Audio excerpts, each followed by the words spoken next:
Hey, see, Coach Jay is in his house. Hopefully, you're having a great day today. Good night. It has been a long day today. I just got home and hopping right into the study session tonight, and looking forward to doing this and then seeing my baby girl. All right, so we are going to get started. If you have questions, please make sure you text me the same time, same place. We'll throw them out there, and then we'll rock and roll. If at any time you have questions that, for instance, if this podcast messes up or whatnot, please make sure you text me, and then we'll go from there. A couple things to note on this test. There are 8 total questions, all of which I'm requiring you to graph them. The reason why is not necessarily to grade that, although it will help me give you credit if you do mess up on something. So as you see this tonight, all of the ones that you see right here, we will do as if we were doing on the test. And again, if you have any other questions related to that, please stop me, and then we will go from there. Hey, care about y'all. Let's get this started. Let's get this show on the road. I believe it was Teresa, and I know there's someone else that had thrown it out there, but I know 14 was one that we were going to do on the review. So we'll do 14, and we'll also do another polar one that will be very closely linked to the test, followed by some of the ones that people had requested in class. So we'll do it, and then we'll go from there. All right, let's get underway. One of the ones that I want to make sure that we hit on, we're going to kind of get this right there. Perfect. I want to make sure I've got it. Excellent. All right, one of the ones that we want to make sure that we go through is one on number 14. Now, on number 14, one thing that it kind of shows us or tells us is that I'm going to make sure this the pad works here. Hopefully, Lord willing. I might have to go get the cord. I did bring that, so we'll get that in just a second. All right, we'll take that out. But one thing with number 4 is that we always want to graph it. The one on the test that I'm going to give you is one where you're going to transform it from rectangular form into polar form. So when you were to change it from rectangular to polar, meaning that we're going to actually get a point and transition that to our r comma theta. And I'm going to try to get this and rock and roll. If not, I'm going to have to go get it in my car in just a second. Let's see if that works. There you go. Perfect. All right. So for instance, with this one, it says that on number 14, we go to 0, -4. So what we're going to do is we're going to plot that rectangular point right here. So if I were to rewrite this or redraw this, it's really a line that goes downward at that spot, okay? Now, as I go around, there's 2 things that you need to know. 0, -4 is our, oh man, that's accidentally music. I apologize for that. It's my usher. I'm sorry. One of those things. Sorry about that. But it's literally going down right here. So what we want to transition this to is r comma theta. Okay. Now this one's a little bit easier because it falls on the x or on the y-axis, but it falls on an axis, that is. So to find this, it's pretty simple. The distance from the origin to the point would be that total distance, which would be 4. That's pretty easy. So we're going to put 4 in for r. Now to find the angle, it becomes pretty easy because we know we start at 0, and as we wrap around this way, the total distance or the total angle is what we put in for theta. So as I start at 0, I go around, and a lot of people you can either say one of 2 things. Okay, you could either say 4 comma 270 degrees, or you could say 4 comma 3 pi over 2. Technically, you really put it in radians, but for me, that's not a huge deal. You could put either of these in, and I will take the gist of that. So again, that's putting it into polar form when given a rectangular form. Let's take a different one. Let's say that in this instance, and this is just kind of made up, this one's for Teresa. So Teresa, holla at ya right there. Let's say we've got a point that's at 3 comma, yeah, I apologize. Didn't I messed up on that? Someone had just put that in there. I put someone had asked, Coach, is that actually 4? I actually, when you put it in, the 4 is actually not negative because when you think about it, the distance, when we talk about distance, we talk about something that's positive. There are points that where you could put -4 comma something, but you would do something different that we didn't talk about in this class. So whenever you put that in, we're just going to look at something that's positive. Even though it goes down 4, the direction angle tells me where it will end up. That at 270, that distance will be 4. That's what we're looking at there. So actually, we keep it as 4, 3 pi over 2, and 4, 270. All right? Good question. Let's take another one. Maybe this will help. Let's take -3, comma, -2, okay? Now, what this does is this allows us on this one to go left 2, or left 3, and down 2. Now, what that does for us is that allows us to see that this is -3, this is -2. And when we find this, what we have is our rectangular point. So -3, -2 would be our rectangular point for this expression where this line comes into play, okay? Now, as we look at this, what happens is that we can then look at it to find what our r comma theta is. To find our r, it's not just looking at it. We actually have to do Pythagorean theorem. So this would be -2 squared plus -3 squared equals r squared, or c squared. So this would be 4 plus 9 equals r squared, which if you were to take 13 equals r squared and to square root it, really the square root of 13 equals r. So when we look at that, our r is square root of 13. Now to find theta, that's a little bit different, because now we've got to find what theta is, so we have to kind of work backwards. So what we're going to say is tangent of theta equals opposite, which is -2, over adjacent, which is -3. So to find what that theta is, what we can do is do the tan inverse of both sides. And you might need your calculator for this, just to kind of make sure you got it. So the tan inverse of 2 over 3. I'm going to take out my calculadora. Hopefully you have your calculadora as well. Tan inverse of 2 over 3 is, no, I got to put it, make sure you put in degree mode, because we're going to keep that. We could put it, I guess you could put it in radians, but it's a little easier, a little more understandable if you put it in degrees. So 33.69. Now, if theta is 33.69, that's not obviously the angle, because in fact, we actually have to add 180 to that 33.69. So when we do that, our total angle would be 213.69 degrees, and that actually would be our final final expression, polar form. So I gave it in rectangular, and you gave it to me back in polar form. All right? Alrighty, awesome. Okay, so we've gotten that one done. Another one that I saw on there was I believe it was number 16. Number 16 is not on the test. You could throw that one out. Yeah, you could just throw that one out. 16 is not on the test. I saw a lot of people say number 9, and that one was one that we can look at as well. So let's look at number 9. Also note that number 7, when it says name the center, is not, you could cross that one out. I think there's a mess up or some mistake right there, so we want to make sure we throw that one out there.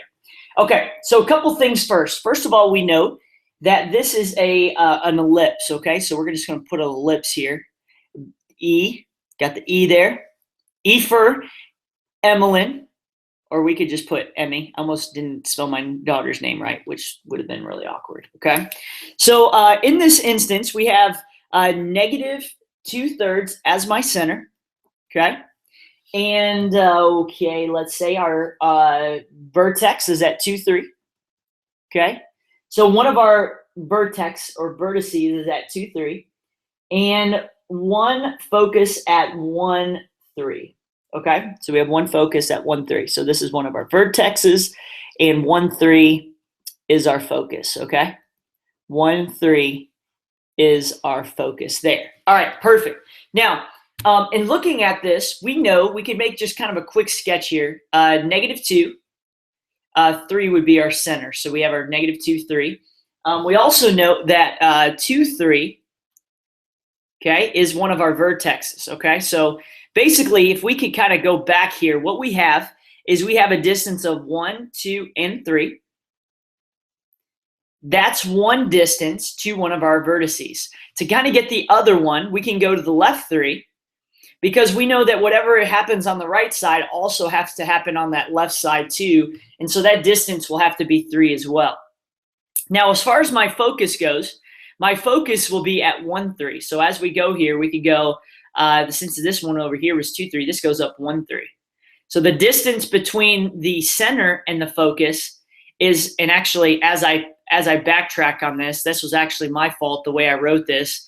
The distance from the center to this vertice over here is actually 4, so this would have to actually go one more on the outside, okay? So actually I'm gonna do this. I'm gonna erase this here, okay? So that's 4 here. I'm gonna kind of back up. I apologize for that. Sometimes that's the only bad thing about when you write it out as your graph. Just be careful on that. So this is gonna go, again, distance of 4, 1, 2, 3, 4, okay, over here. And so this is gonna have to go 4 here, 1, 2, 3, 4. So this distance will have to be 4 as well. Now, as far as the focus goes, this will be at 1, 3. So this is gonna be right in here. So this distance from here to here will be 3. And so again, the distance from here to here will be 3 as well, okay? Now again, what that tells me is a couple things. First of all, I know that if this is the major axis, I know that the x, underneath the x, we're gonna have a squared. So really what we have is this, x minus h squared over a squared. Remember, a is a larger value. And we know a is a larger value because the focus is inside the vertice, and the vertice is always the major axis. So we have y minus k squared. Again, this will be equal 1 all over b squared. So let's start filling stuff in. First of all, we know a couple things. First of all, we know what h and k are. H is -2. So we know it's minus -2. And k is 3. So this is minus 3. As far as a goes, a is only half of the distance from one of the vertices to the center. That's a distance of 4. So that's 4 squared. And so really what we have on top is x plus 2, parentheses, squared, all over 16, plus y minus 3 squared, all over b squared. The only thing that we have to solve for now is our b. Well, we know that in an ellipse, we know that a squared minus b squared equals c squared. And since we know already a squared is 16, we don't know b, we got to find that. And we also know that c is a distance of 3. Again, we're only taking half of this, so we have 3 squared. So this is really 9, okay? So if we subtract 9 to both sides, or really, yeah, we could subtract 9 to both sides to get 7 minus b squared equals 0. Add b squared, and all of a sudden, you have b squared equals 7. We could square root. B now equals plus or minus the square root of 7. Okay, and that's kind of where we have it. Now, what that means is, if we actually transport what we have up here, b squared is 7. So what we can do is actually at b squared, we can plug in 7. So right here, we could kind of plug in wherever I see b squared, that's actually no longer there. And you put 7 there. That right there is what we have in standard form, okay? I hope that made sense there. I know that we went through that pretty quickly. Big thing is just making sure that your graph's accurate. I can get you some graph paper if need to be able to help you out with that, all right? Fantastical. Nicely done. All right, so perfect. 9:14, we can put that one out. Excellent. All right, got you right there. I'm looking at some of my text messages. Some of them I haven't looked at yet. 9 and 14 we got. Perfect. Just checking up, down. Perfect. We answered the -4 there. We could do 10. We could definitely do 10. I actually have that circled here, so we'll do that one as well. It says on number 3, how do you find P? Let me just address that before I come back to number 10, just to make sure we're clear on that. So let me go to 3, just quickly address that, and then we'll go from there, okay? All right, now on this, it has -3, 2. And all I'm going to do is just go over how I find P here. And then also the directrix is at 5. So 1, 2, 3 up on top. So we got y equals 5. I believe it's y equals, yes, it is. So we know this thing's opening down. The reason why we know is it goes away from my directrix. Since y equals 5 is up here, it will go down for real, okay? Now to find the P is always the distance between my vertex and my directrix and my vertex to my focus. So the distance from my vertex to my directrix is a distance of 1, 2, 3. Therefore, the distance from my vertex to my focus will be 1, 2, and it went down here to 3. That same distance of 3 and 3, that right there, that is our P. So when you draw that diagram, 3 is P, which is, and you could write this on your formula sheet, the distance from the vertex to directrix or focus, okay? And that's kind of what we're looking at there. All right, so when you check that out, that's kind of, again, big picture what we're looking at there. All right, number 10 here. Let me go backwards. All right, number 10. I've got, this is our last study session for a test. Isn't that sad? Hope you all are sad. I'm sad. Man, this is really sad. I'm going to cry. I mean, who else am I going to be able to sing to? I mean, my daughter just gets tired of me sometimes, so it's kind of crazy. All right, so right now, if you're in your living room, doesn't matter, in your room, whatever, I want you to yell out what you would do right now on this problem. Go ahead. 1, 2, 3, yell out. Okay. Yes, I don't care where you are. Yep, I know you're looking at me weird, Seabass, but you better yell. Okay. All right, that's what I thought. All right, so in this example, what we're trying to do is we are trying to pair up first the x's and the y's. So what we have now is 9x squared minus 36x. We're going to pair the x's together, and then also let's pair the y's. So we have negative 4y squared minus 8y. That will always be the case. We pair x's and y's together. It doesn't matter what we do with completing the square there. Okay, let's add this 4 to the other side. Perfecto mundo. Okay, we've got that there. So now what we can do is with both of these, we could take out what's in common. Okay, so right here in the first one, we could take out 9. And what we'd be left with is x squared minus 4x, and then we close it off. Now in the second one, I messed up with this in class, I think today, in one of them. I could pull out a negative 4 there, all right? Is it plus 8y? Yeah, it is. Thank you so much. Lone Wolf 3411. Okay, thank you very much. So if I pull out a negative 4, what we have left is y squared. But if I pull out a negative, this now longer becomes the negative with the y. So this should be negative 2y on that, all right? Thank you for telling me again. That should have been positive because it was up on top there, all right? Lone Wolf 411 helped me out, okay?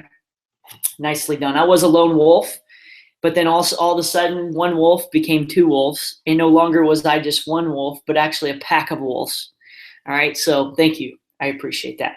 All right, so with that being said, we are now going to finish this off by I thought you'd like that. All right, so we're going to find the last value by completing the square. So what we're going to do is we're going to take this middle value, whatever the middle one is, and we're going to half it, and then we square it. So if I half negative 4, I get negative 2, and I square it, I get positive 4. Okay, but if I add 4 to one side, I have to also not just add 4 to the other side, but also multiply 9 times 4, which is 36. So we're going to add 36 on that side, okay? All right. All right, so we have 36 there. Now, all of a sudden, to half and square the y side, we half negative 2, get negative 1. We square it to get positive 1. We've got that right there, and we're Gucci. We're G to G. Now, as we do this, we can multiply 1 times negative 4 to get negative 4 there. Obviously, what we do to one side, we have to also do to the other. And so we're left with, if we cancel the 4's out, just getting 36. But we know that in this example, we've got to get 36 into 1. So we're going to divide this 36 by itself to get it equal to 1. But what I do to one side, again, I do to the other. Now, once I do this, 9 goes into 36 4 times, and 4 goes into 36 9 times. And if I were to find the perfect square, by the way, if you don't cancel that out, you did something wrong. And then also, if you can't find a perfect square, you probably did something wrong too. You might want to go up on top. So though this is a tough process, there's good ways to be able to help us out to show us that, hey, am I doing this right? Yes or no. So this will then be x minus 2 squared all over 4 minus y minus 1 squared all over 9 equals 1. Now, here's where the tough part comes in, because now we've got to start graphing it. And it becomes a little tricky because, well, it just kind of a long process. Not tough, but it can be long. Now, it tells us that it's a hyperbola, and we also know it because there's a minus sign in the middle. Also, remember that this graph is going to go where? I want you to yell it in your room right now. Where is this going to go? Is it going to go left or right or up or down? Yell it right now at the screen. 1, 2, 3.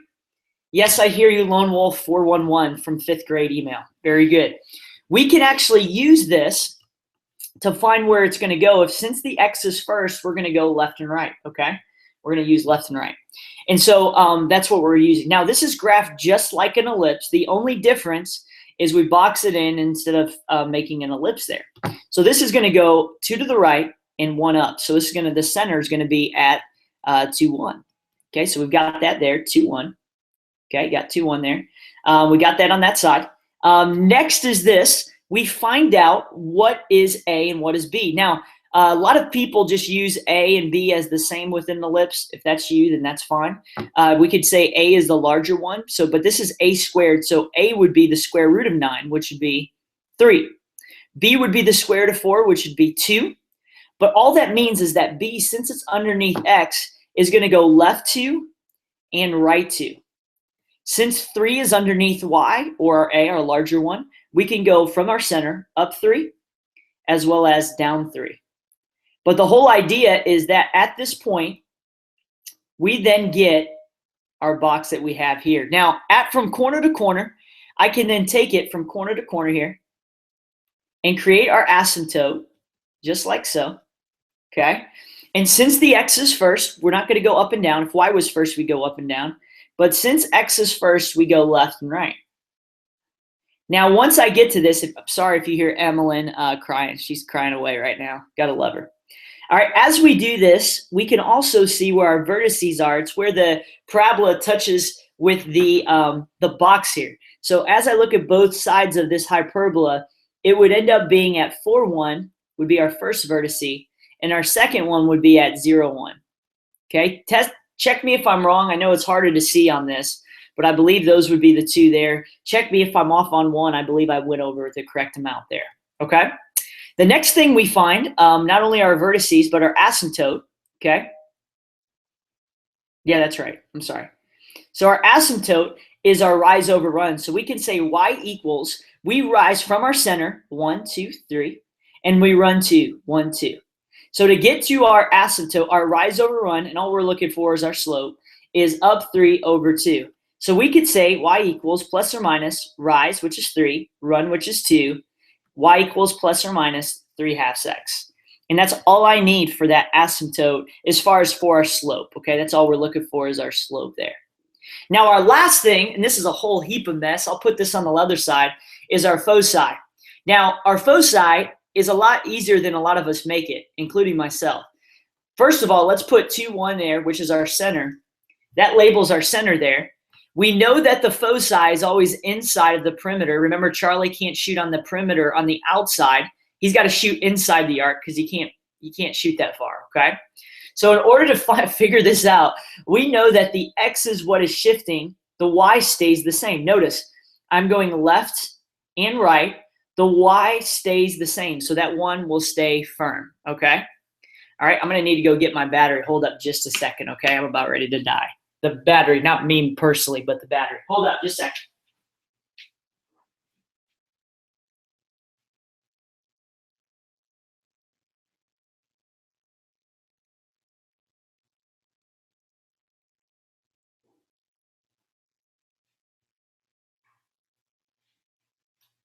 Stay alive, stay alive, stay alive, stay alive, stay alive. Please, please, please, please, please.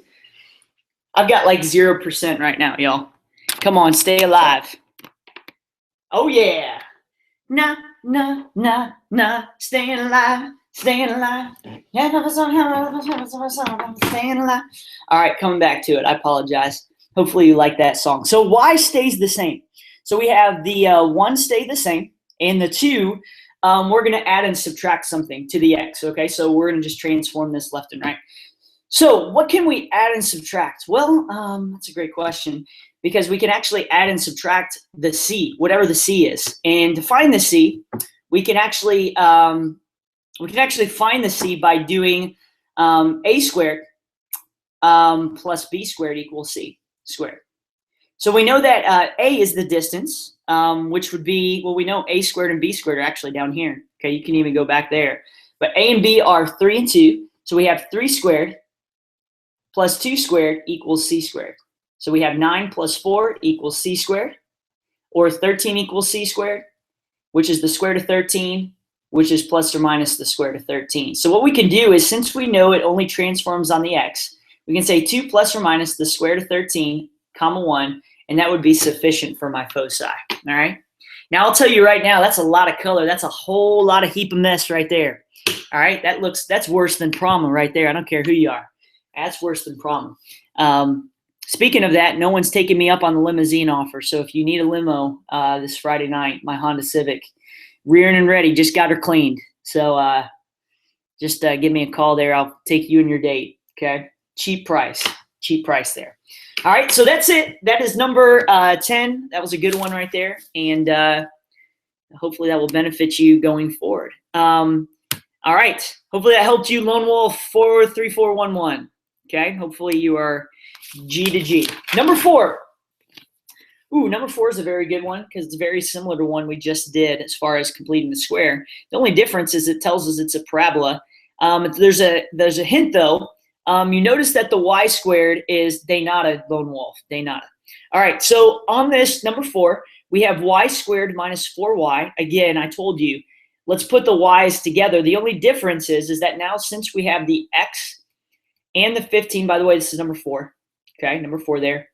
Those that are watching. We want to keep the y's together. So we have y squared minus 4y equals subtract 8x and add 15.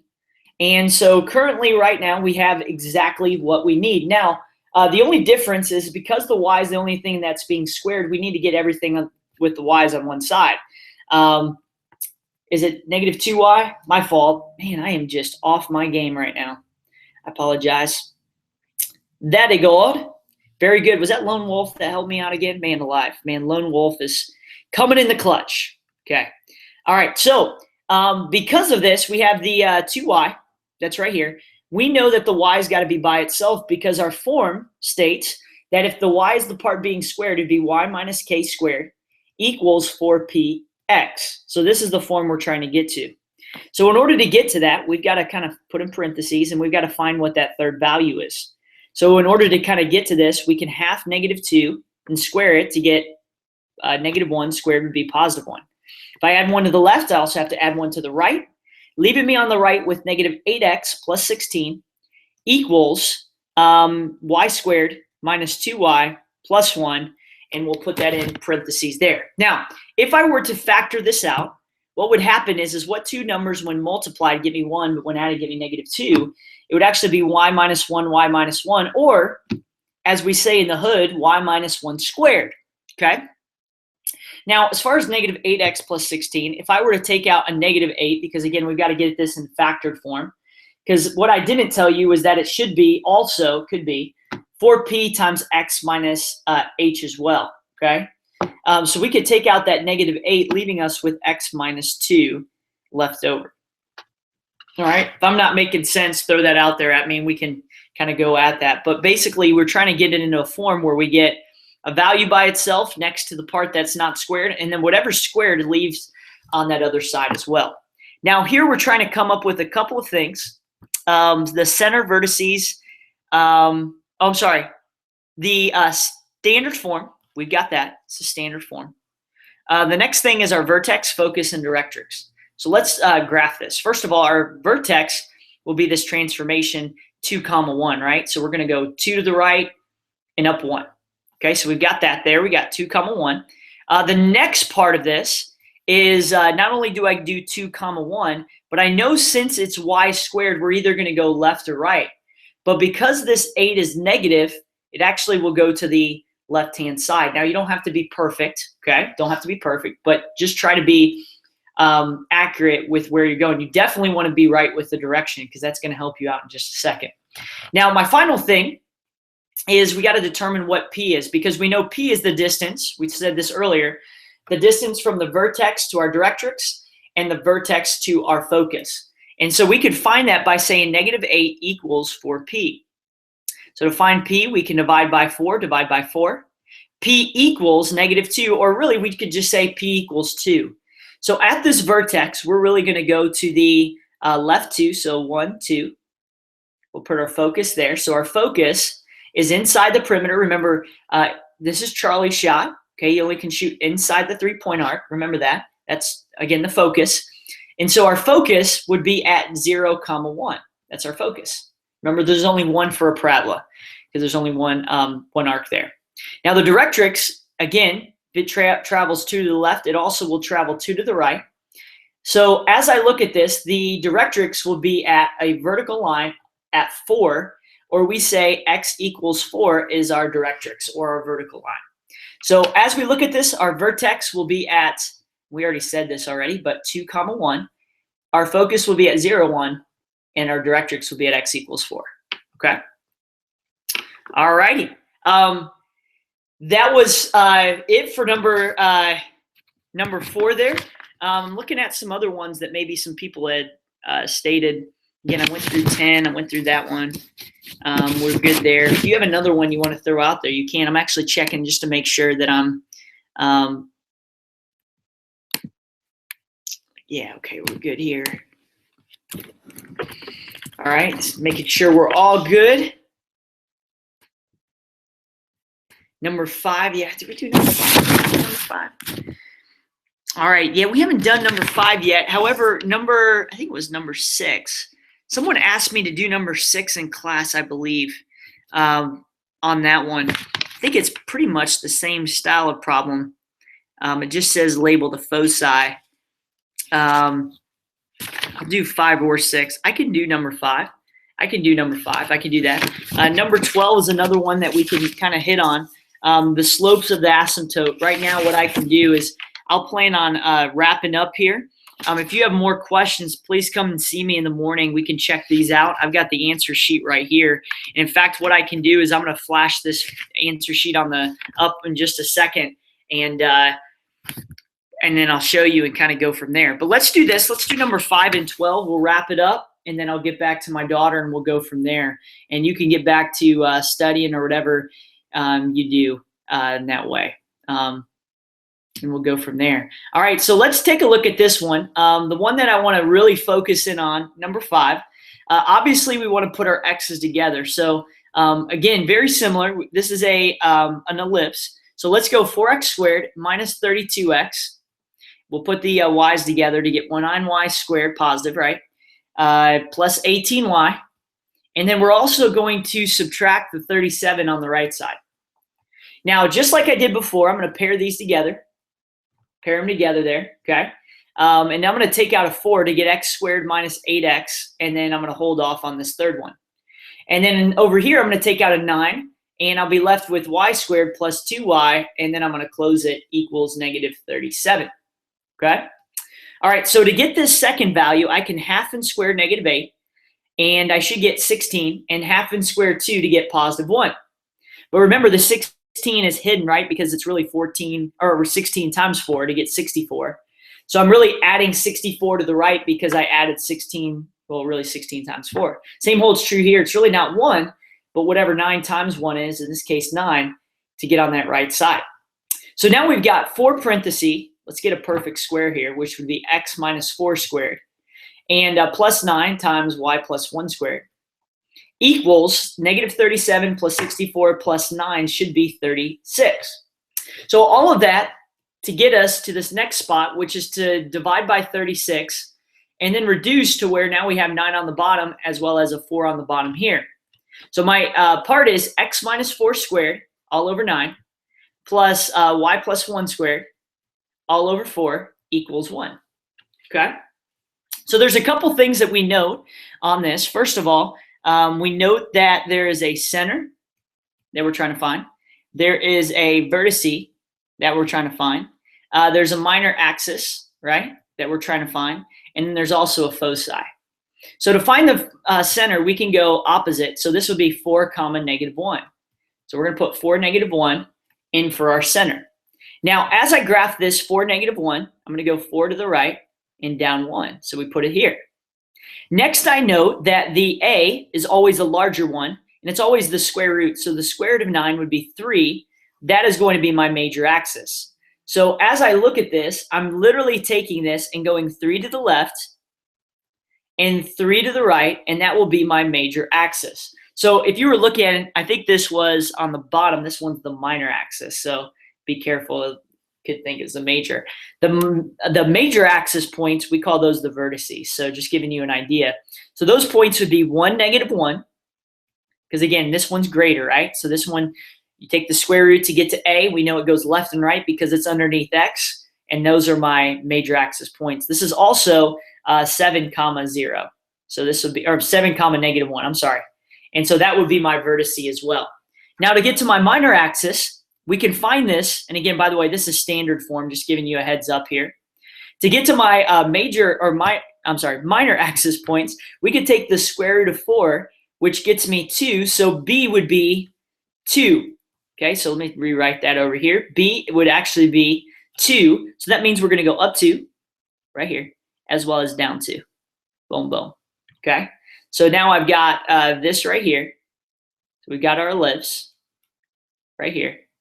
And so we've got it there, perfect. And we know that C is always inside of my major axis. So right here and right here, that is that's what we have on that side. So C is the distance from that. Also, 4, 1 is my minor axis points, and then also for -3. Okay, so let's put those in just so we have the main, minor, and major. But remember, the foci is always inside the major axis, whatever one is greater. Now to find what the C is, okay, first of all, we know with foci, we'll start off by 4, -1 being the part that we have for our foci. So we start with the center, right? Then to find what C is, not to be confused with the center, right? This is different. But C, we would get A squared minus B squared equals C squared. Well, A squared being 9, B squared would be 4 equals C squared. 9 minus 4, yes, by the way, stop just for a second. Yeah. I'm going to tell you, put like the ellipse. I'm going to tell you whether it's an ellipse, hyperbola, or parabola. I'm going to give that to you. All right. That will be 100% on there. I'm not trying to trick you. This test is not trying to trick you. I'm just trying to see if you know it. So that's why I'm allowing you to write stuff on your formula sheet and so on and so forth. So that's why we get, in this case, plus or minus the square root of 5. Now, since I moved left and right, what's changing? Well, the x would change, right?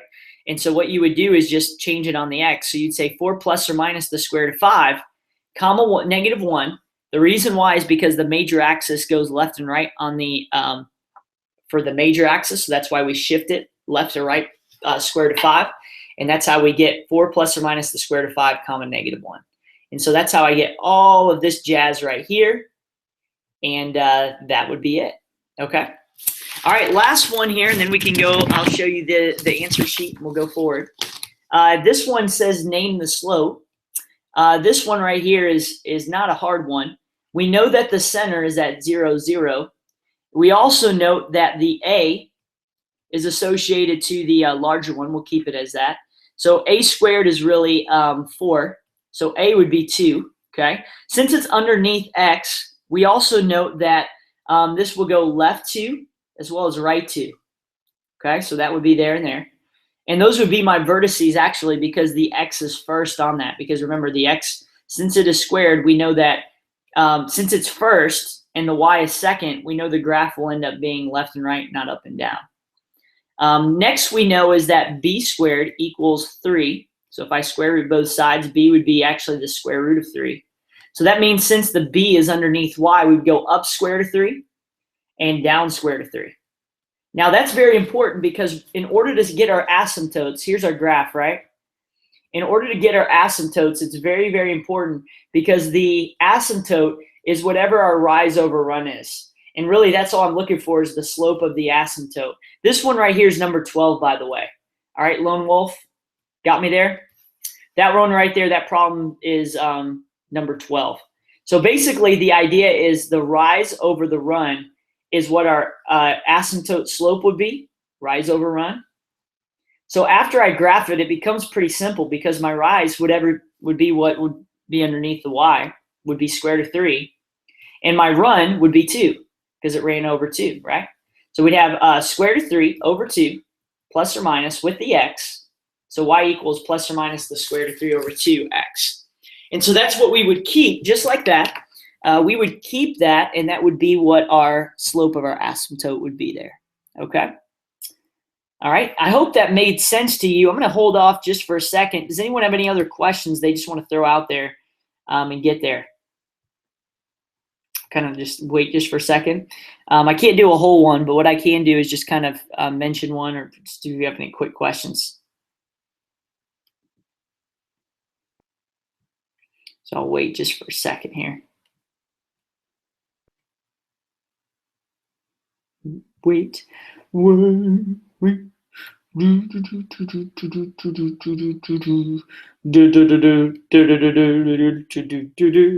feel like right now, you know what I want to do? I want to show y'all something. Can I show y'all something? Is that cool?